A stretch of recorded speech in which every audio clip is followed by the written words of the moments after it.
Do you ever notice how leaders with the biggest vision are usually the ones drowning in the smallest tasks? So I call it the dad matrix, which is like delete, automate, delegate, and then do. The reason I call it the dad is most moms asking dads to take the garbage out. They'd rather delete it off their heads, try to automate it or delegate it to one of their kids before they're the ones that gets to do it. Strategy's sharp, the offer's there, and then the week disappears into follow-ups and inbox cleanup. That's the gap we keep coming back to on Scale Smart, Grow Fast. It's why Workergenics puts full-time ultimate executive assistants alongside leaders so the follow-through actually happens. Today's guest lives in that gap. Dianne Shelton helps mission-driven leaders turn big vision into everyday execution. Founder of Passion Breakthrough, with an MBA and CS background, a decade scaling work for Fortune 500s and small businesses, now supporting clients in over 170 countries. Let's get into it.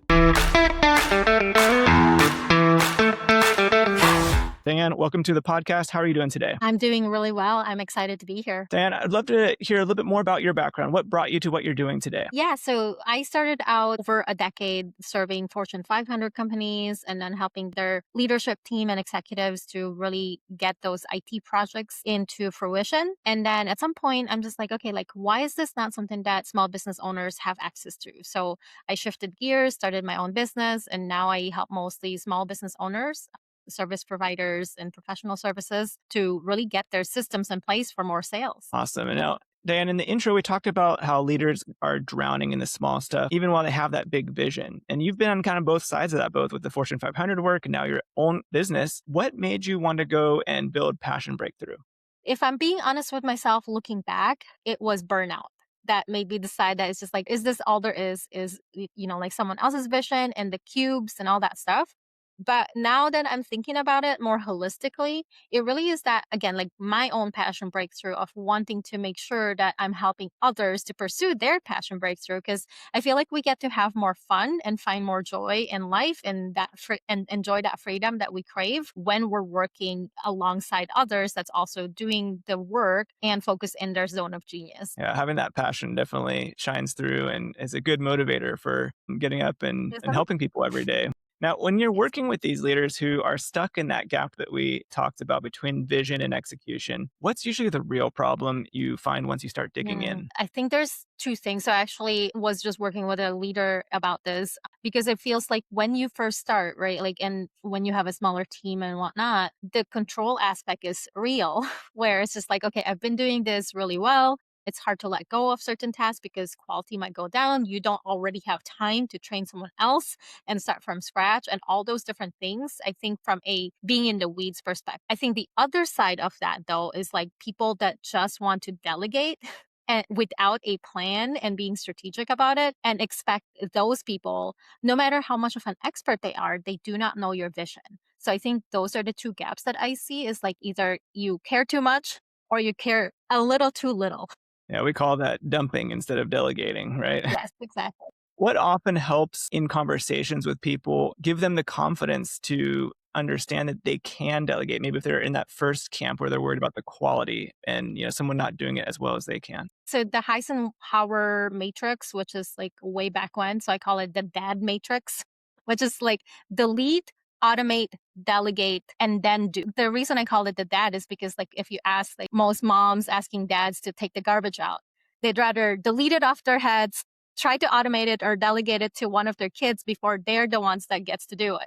So I feel like it's really applicable also for business owners because it's just like we tend to do it the reverse. We try to do it first and try to see if we can do it. But again, like you can only have so much time in your day. So it's really nice to really hyper prioritize, delete things that are not important and or priorities, and then delegate as you see fit and automate as well. So that's a great framework. I love the acronym DAD. Okay. So walk me through some of the first things that start changing for clients you work with. Like what's early on that moves the needle to really unlock momentum for them? I think the biggest part that I've noticed is that when you have clarity on your goals and that is linked to timeline and who's responsible, right? Like if you look at like the bigger corporations, again, like when I was doing the Fortune 500 stuff, like they have teams and there's always like a racy chart is what we like to call it in terms of who's responsible, accountable, and all those different things. And then if you are always the one that you're always seeing your name on that spreadsheet, it's just like, okay, the bottleneck.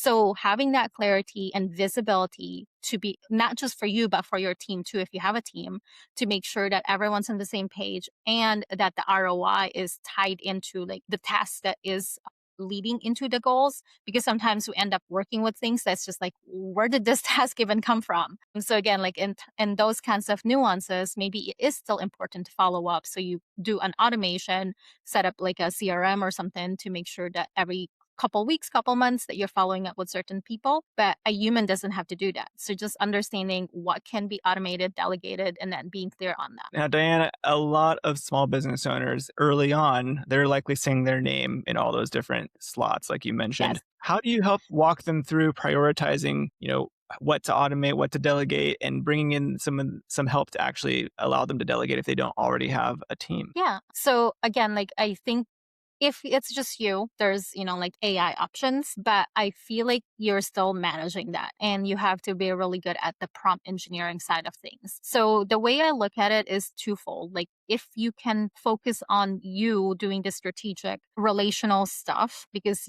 people work with people and also making sure that there's ROI. So if you're hiring somebody or using a tool, you're looking at how much is that costing you, your time versus the cost of the tool or the person that you're hiring versus how much is that really bringing in your bottom line. So if you're going to start hiring people, is that really translating to sales? So just making sure ROI is tied into that. And the other thing I just want to add in is like making sure when you hire or look for tools that you're looking at the value system, because there's tools out there that's like collecting your data and feeding it to like third party advertisers and stuff like that. And same with the humans. Like if you look through their profile, and it's just like, well, that's not the kind of people I want serving my clients. So making sure you're value aligned as well. Yeah, that's a really good point. What about the opportunity cost? If someone who's a founder wants their time to be worth $300 an hour, and there's a lot of tasks on that list that, might be low value, someone would do for $10, $12 an hour. How do they maybe compare that when there's not necessarily like revenue directly tied to that task, but they're still doing it? Yeah, to your point, like there's sunk costs and opportunity costs and all of these different things. So from that perspective, really, again, like you're looking at it with if like I just had the person that mows our lawn to come this morning and just thinking about, okay, like I don't want to first, I don't want to do it. And secondly, like if I'm paying someone else to do a certain task, what am I doing with my time? Am I just like sitting and watching TV?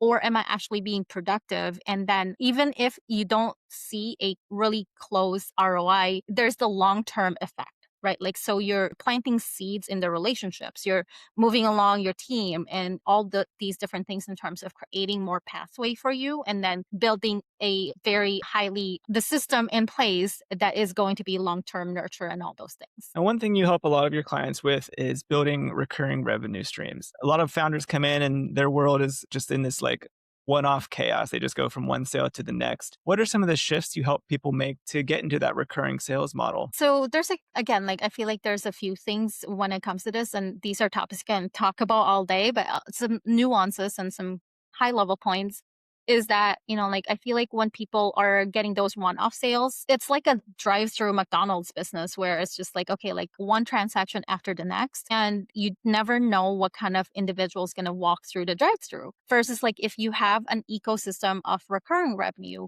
you can easily more track that and get in front of the right people because you know holistically, like, okay, here's the kinds of individuals I prefer to work with and you have more fun with again. So making sure you have your ecosystem in place from that perspective that feels in alignment with you. And the other side of it too is like if you already have multiple offers, but it feels like, okay, like I don't know the relationship between the two, and you're trying to delegate that to a team member and they're getting confused. So again, having that streamlined approach and having that more systematic kind of helps everybody to be on the same page and make it faster to convert as well. If you're running a growing company and still handling too many operational details yourself, there's a better way forward. The Delegate or Die checklist shows you the exact tasks that drain leadership bandwidth and the simple changes that recover 15 to 30 plus hours a week. Download it free at workergenics.com/scale-smart.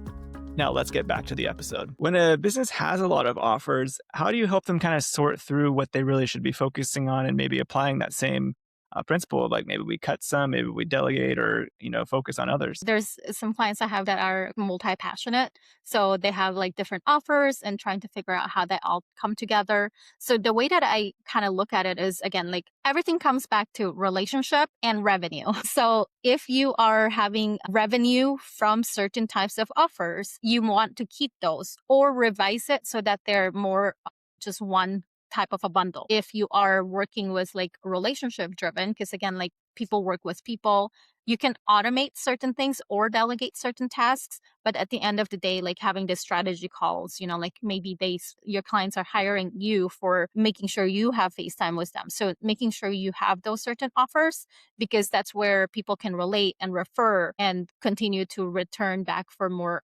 working with you because they like your personality and stuff. I'm glad you brought that up, having those clients return, because client retention is something that's really important. A lot of business owners say they Uh-huh. want to have their dream clients and have that retention, but very few can execute it well. What does keeping the right clients around actually look like in the day to day for people you work with? I think there's two sides again to that one is retention and actually being okay to fire clients that are not a fit. So the retention part, again, like it goes back to relationship, having the systems in place to be like, okay, like doing the first week of, if you're doing like professional service type things, the first week of making sure they have quick wins, and then the 30, 60, 90-day check-in at a minimum. And then also having your onboarding and offboarding journey all tied together from like if you are an e-commerce or product, like making sure that it's not just a transaction when they buy from you, either connecting with you on social media or on your email list for newsletters, and then again nurturing them, because again if they like the product they'll tell friends about it. So give them an opportunity to do that. In terms of firing clients that like if you have a product and they're just returning all the time, making sure you have the process in place for that as well. And or for services, like making sure that if they are eating more of your time, know how to delegate those certain tasks, and or be willing to have a hard conversation with people to be like, hey, this isn't working. This isn't what we agreed on, and making sure you deliver contractually, and then just making sure you are being intentional and providing the value that you said you were going to as well. Those are some great tips. And one thing you mentioned was the check-ins at the 30, 60, 90 points. We found in our business helping business owners onboard executive assistants, having the 30, 60, 90 plan, both with the check-in as well as the, clear plan to help both the EA and the business owner know what to delegate, has been super helpful. And one of the tools we leverage to help generate those based on our consult calls and information that the client has shared is AI. And so I wanted to talk about AI briefly with you and hear how are some ways that you're using AI in your business to really genuinely move the needle in your business and the clients that you serve. Yeah, so there's so many different tools. Productivity is a big part, right? Like making sure that I stay on top of emails and stuff like that. So I leverage some tools there. Claude, ChatGPT, all that stuff are also helpful in terms of making sure that, like if you're creating an SOP, let's say for certain tasks, so you don't even have to do those things manually anymore. You can screen record and then pass that on. Like I use Fathom for my meetings, and then I can feed that into Claude as well, and then just have it to go through it and then find the information based on my prompt for it. And then again, like there's other tools, like there's a video tool where I can create like for e-commerce clients and stuff like that, so that we can, instead of hiring like influencers, to just have an AI in terms of the videos and stuff like that, showcasing the product. So there's so many different uses of AI. It's just making sure that you are aware of what is, again, the end result and what task are you looking for assistance, rather than saying that, hey, like I heard about this cool new tool, let me play with it. And then pretty soon you spent 5 hours and not knowing what the goal was to begin with. Well, I'm glad you brought that up at the end there, because that was my next question, which was where do you see leaders misusing AI and treating it like just like a magic button instead of a real tool to help them in their business? Yeah, again, like you mentioned earlier, dumping, right? So nowadays it's not just dumping to people, it's also dumping into AI in terms of like, I need to create a report for the executive leadership team or something like that. And then AI is just like, I am going to give you something generic,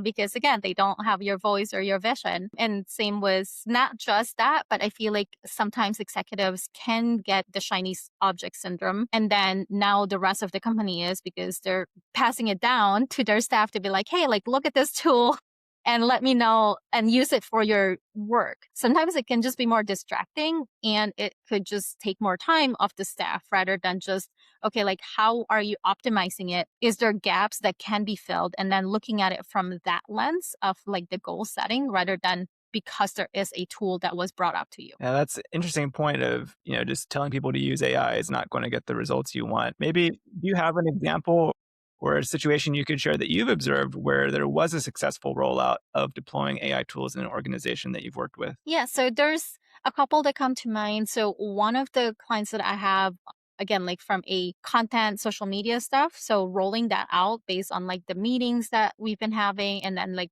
getting those information out. And so that's like a smaller project. The bigger project, again, like I've noticed some people that, like they want to use, let's say, Copilot and just trying to figure out like how do you sequence that so it's not necessarily the whole organization.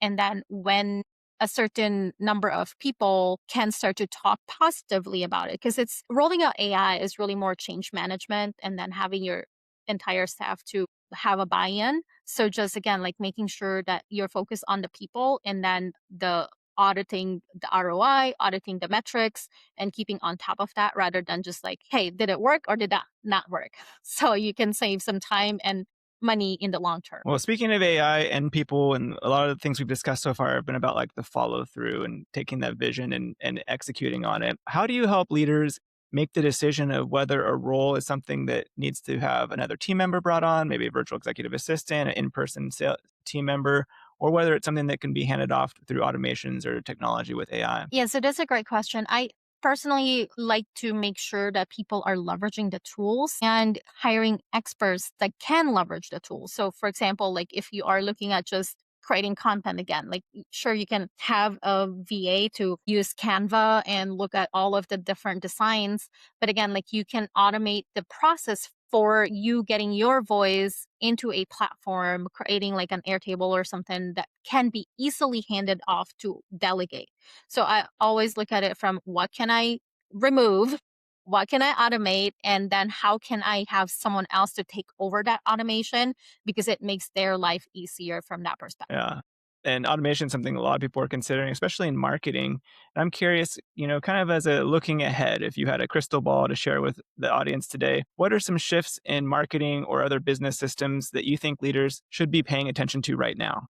Everything is going faster. Website can be done in minutes. Right now, the tool that I'm using has like an AI receptionist that you can also bring on your staff. So just having all of those resources available and easily created. So if you are not looking at leveraging those kinds of features, tools, your competitor might be, and they might be able to reach your client faster. So if you're kind of in doing the .com boom and still doing like, like the back in the day type of programming and whatnot, that might be slowing you down. So again, like hiring an expert that can do the work for you and they'll be on top of these types of new features and new tools. So because they're the expert in it, so that you can be more less in the weeds again and then more doing just the CEO visionary role. And for the audience that is listening now and they know they're in the weeds, they did the goal setting and mapping the responsibilities and they see their name on every single line item.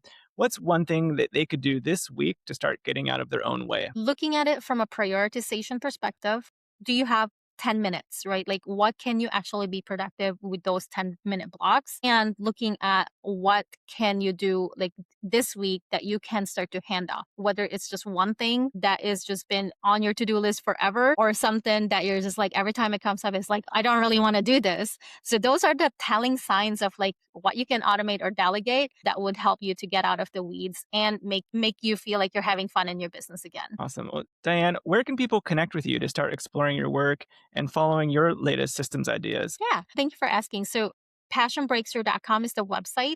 And I have a free quiz that you can take there. Like it's a 90-second audit to see what the gaps are in your revenue leaks. And then also, I'm at Passion Breakthrough on all the different social media, LinkedIn, Instagram, and all those places. So I would love for you to come say hi and that you've listened to our podcast episode. Awesome. Thank you, Dianne. What a great conversation today. Dianne dropped some real gems on simplifying the path to recurring sales, keeping dream clients around, and using smart systems and AI to actually move the needle instead of just adding more noise. And if there's one thing that keeps coming up in this show, it's that most leaders don't have a vision problem. They have the follow through problem, and they may have a good strategy and the plan makes sense. It's just that day-to-day execution that quietly falls apart.